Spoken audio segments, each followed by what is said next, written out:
I married my sister's worst enemy on purpose. Not because I loved him, because he took everything from my sister first, and I wanted to be the one person he could never see coming. My name is Callie. My sister Naomi and I grew up close. The kind of close where you know exactly who to protect each other from. For us, that person had a name, Victor Cho. Victor and Naomi met in business school. They were both fighting for the same investor spot, for their senior thesis project. A wellness startup Naomi had been building since sophomore year, pouring 3 years and every dollar of her savings into it. Victor didn't beat her fairly. He got into Naomi's shared drive, copied her entire pitch deck 2 days before the final presentation, and rebranded it under a different name. When Naomi tried to prove it was stolen, Victor's father, a major donor to the program, made a few calls. Naomi was quietly told to let it go if she wanted to graduate without a formal misconduct mark on her record. Victor's company launched 8 months later. Funded. Backed. Naomi's idea, wearing someone else's name. Naomi never fully recovered from it. She stopped building things. She took a safe corporate job instead of ever starting another company. I watched my sister go from someone who believed she could build anything to someone who flinched every time an idea came up in conversation. I decided someone needed to make Victor understand exactly what he'd taken. I didn't go in blind. I spent 4 months learning everything about Victor Cho before I ever let him notice me. His company was doing well publicly, but privately, it was burning cash fast. Bad hires, an inflated valuation, a board getting impatient for results he couldn't deliver because the product had never really been his to understand in the first place. He needed 2 things badly: an operations partner who could actually fix his mess, and better optics with investors who were starting to ask questions. I made sure I was standing exactly where he'd find both. We met at an industry mixer. I didn't mention Naomi. I let Victor think I was simply impressed by him. Competent, sharp, a little starstruck even. He liked being underestimated as harmless. It made him careless. Within 3 months, he'd brought me in as his unofficial right hand. Within 6, he'd proposed to me, not because he loved me, I think, but because a fiancé who quietly ran his operations made him look stable to the board at exactly the moment he needed to look stable. I said yes. Marrying into his house meant marrying into his access, his home office, his personal drive, his board correspondence. I spent a year documenting everything.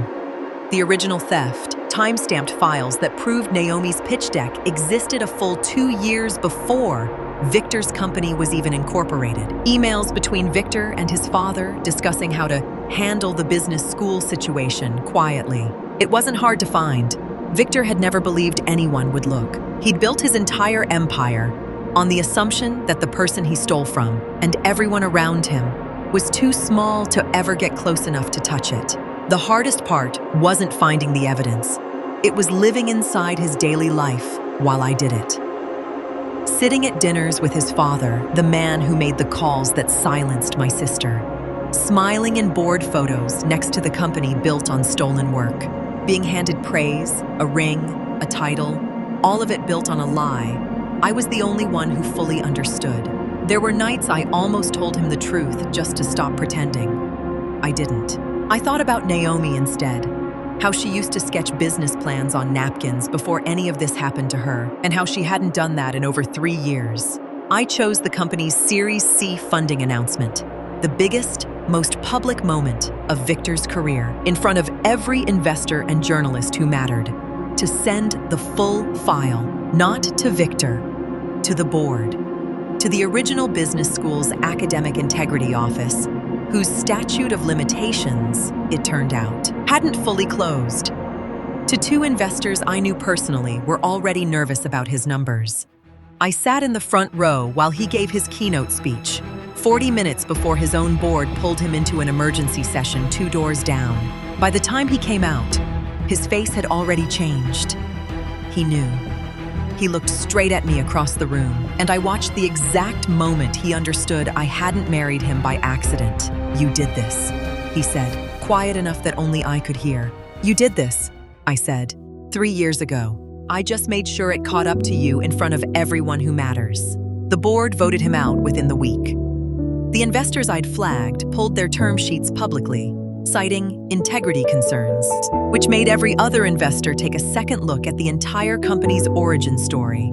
The academic board reopened the original case, this time with a paper trail Victor's father couldn't quietly bury with a phone call because it was already sitting in 3 inboxes he didn't control. Victor filed for divorce before the company's stock even finished sliding. I let him. I didn't need to be married to him anymore. I'd only ever needed the year of access it bought me. Naomi didn't know any of it until it was already done. Victor filed for divorce before the company's stock even finished sliding. I let him. I didn't need to be married to him anymore. I'd only ever needed the year of access it bought me. Naomi didn't know any of it until it was already done. I told her everything over dinner, laid the whole file on the table between us. The original pitch deck timestamps, the emails, everything. She didn't say much at first. Then she said, "You did this for a whole year? For me? You stopped building things." I told her, "I wanted you to remember it was never because you weren't good enough. It was because someone stole it from you before you had the chance to prove it." 6 months later, Naomi launched a new company. Same core idea, rebuilt from scratch, fully her own this time, and fully hers to prove. I don't regret a single dinner I sat through, a single ring I wore, a single year I spent inside a life that wasn't mine. Victor spent 3 years thinking my sister was too small to ever come back for what he took. He wasn't wrong that Naomi couldn't do it alone. He just never counted on me. Would you have gone this far for someone you love? Tell me in the comments. Subscribe for more revenge stories where the payback actually lands.